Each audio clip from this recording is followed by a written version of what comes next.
l'acné hormonale. Et aujourd'hui, je vous apprends tout sur l'acné hormonale et entre autres la pilule dont j'ai promis pour beaucoup de personnes qui agit sur l'acné, les cheveux et les poils drus. Mais il faut d'abord comprendre c'est quoi l'acné hormonale. Donc on va commencer dès le début. 1. C'est quoi l'acné hormonale? C'est toute acné qui apparaît vers 25 ans lors des changements hormonaux. Elle peut être menstruelle, comme elle peut être lors d'une grossesse ou suite à la prise de certains médicaments. La différence de l'acné hormonale avec l'acné des adolescents. L'acné des adolescents, en général, elle est située dans la zone T qu'on appelle le front, le nez et le menton. L'acné hormonale, elle se situe en bas des joues, autour de la bouche, le menton et en U, la jawline, la ligne de la mâchoire. L'acné hormonale, elle est plus profonde. Si celle des adolescents, elle est plus des comédons, plus des papules. L'acné hormonale, c'est des nodules plus infectés et plus profonds. Donc, de là, la différence, et elle apparaît vers l'âge de 25 ans. Les risques de l'acné hormonale, ou plutôt les causes de l'acné hormonale.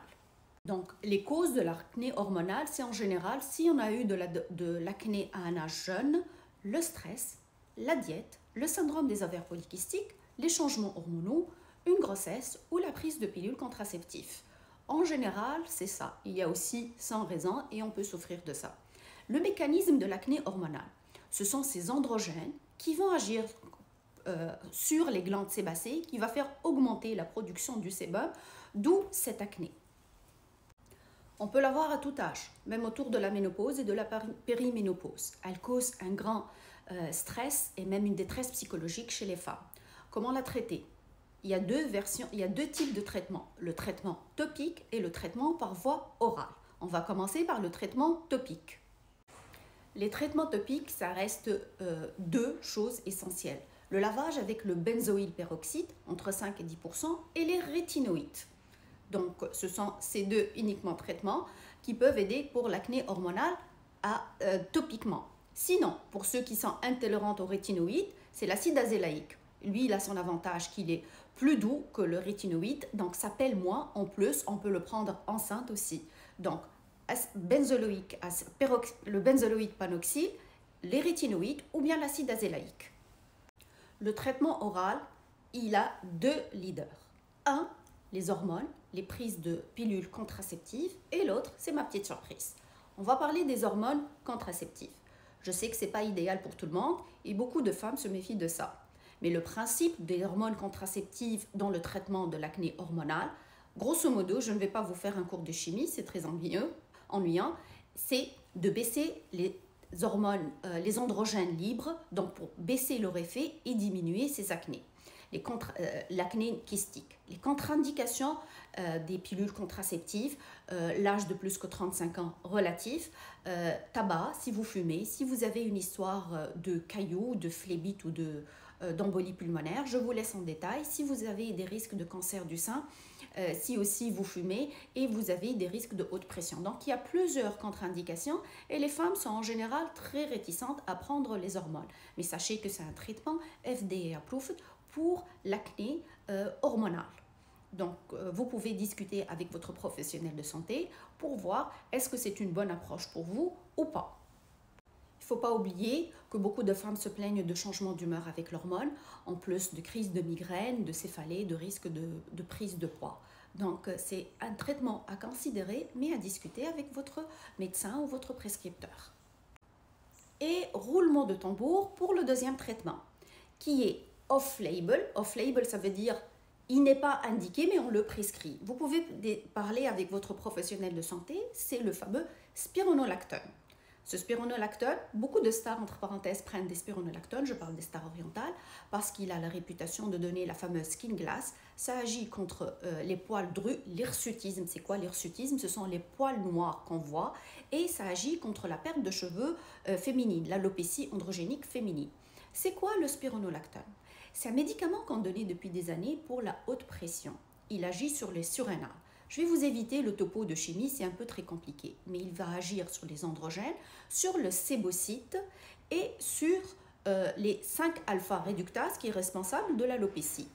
Je vous laisserai des photos, regardez du résultat de spironolactone, avant-après. Entre parenthèses, l'hydradénite suppurative, en français je pense appelé vergère ou quelque chose comme ça, le spironolactone actuellement et un des traitements pour cet hydradénite suppuratif. Je vous explique comment le prendre et c'est quoi. Donc le spironolactone, c'est un médicament qui était depuis longtemps pour la haute pression. Son seul problème, c'est qu'il peut donner des troubles de potassium. Mais franchement, il n'y a pas beaucoup de risques et c'est admis qu'on le donne même sans faire des prises de sang si on a moins de 45 ans et pas de problèmes rénaux. Les doses pour l'acné sont entre 50 et 100 mg. Le résultat commence à l'avoir à partir de 4 semaines, 6 semaines. Et dans beaucoup de recherches de groupes randomisés, des études randomisées, on a trouvé qu'il était supérieur à la doxycycline, qui est l'antibiotique qu'on donne pour l'acné, pour faire disparaître cette acné hormonale. Le spironolactone va agir comme il agit sur les surrénales pour diminuer les androgènes. Les femmes qui souffrent d'ovaires polykystiques, on peut leur donner ça. Ça agit contre les poils drus. Et oui, ça fait partir les poils de visage drus noirs. Pas un duvet normal, mais je parle celles qui ont le poil dru noir. Mais les doses pour l'hirsutisme, ce n'est pas la même pour l'acné. Les doses pour l'hirsutisme, c'est à peu près 200 mg. Ça agit aussi contre l'alopécie, la perte des cheveux. C'est paradoxal, vous allez dire, ça traite les poils ici, mais ça le fait pousser là. Oui, c'est ça parce qu'il agit contre la 5-alpha réductase, donc ça va améliorer la qualité et lutter contre l'alopécie. Le spironolactone, on peut le prendre combien de temps? Il n'y a pas de temps. On peut le prendre 6 mois, on peut le prendre 1 an, 2 ans. Les résultats commencent à se voir au bout de 8 semaines. Quand arrêter le spironolactone? La réponse est quand tu veux. Si vous voyez, moi je considère toujours un traitement de 6 mois. Mais si vous voyez qu'au bout de 6 mois, vous avez un bon résultat, vous êtes satisfaite, vous pouvez l'arrêter 1, 2, 3 mois et le reprendre après. Mais tout ça, bien sûr, il faut discuter avec votre médecin, votre dermatologue, votre gynéco, votre prescripteur. Le spironolactone est admis, on le prescrit, donc les doses entre 50 et 200 mg. C'est très variable. Le risque, il y a pas un risque hypothétique. À un certain moment, on a soulevé le risque de cancer du sein, mais dans toutes les études, il n'y a aucune preuve de risque de cancer du sein. Donc voici les deux gros traitements sur le marché oral, qui sont les hormones contraceptives et le spironolactone. Il y a aussi la place des antibiotiques, la doxycycline, mais on sait que la doxycycline, elle est photosensible et puis on l'évite quand on est enceinte. Bien sûr, le spironolactone, si on est enceinte, on ne le prend pas, mais on peut le prendre si on allaite. Oui, c'est complètement admis qu'on le prend si on allaite. Donc voilà l'acné hormonale, la partie des traitements topiques sur la peau, la partie des traitements oraux. Et en cadeau, le bonus, cette pilule que j'ai promis à une des followers qui donne la skin glass, les cheveux et contre l'hirsutisme. Mais attention, si vous êtes un homme, la spironolactone n'est pas pour vous parce que c'est une pilule féminisante. Donc il faut écouter la vidéo jusqu'à la fin. Féminisante. D'ailleurs, les hommes qui subissent un processus de transition de genre, ils prennent la spironolactone. Ça peut booster les seins et ça donne féminisante, ça donne une peau assez féminine. Donc voilà pour l'acné hormonale. Si vous avez des questions, vous pouvez les mettre. Donnez-moi un peu de temps, je ne peux pas répondre à tout.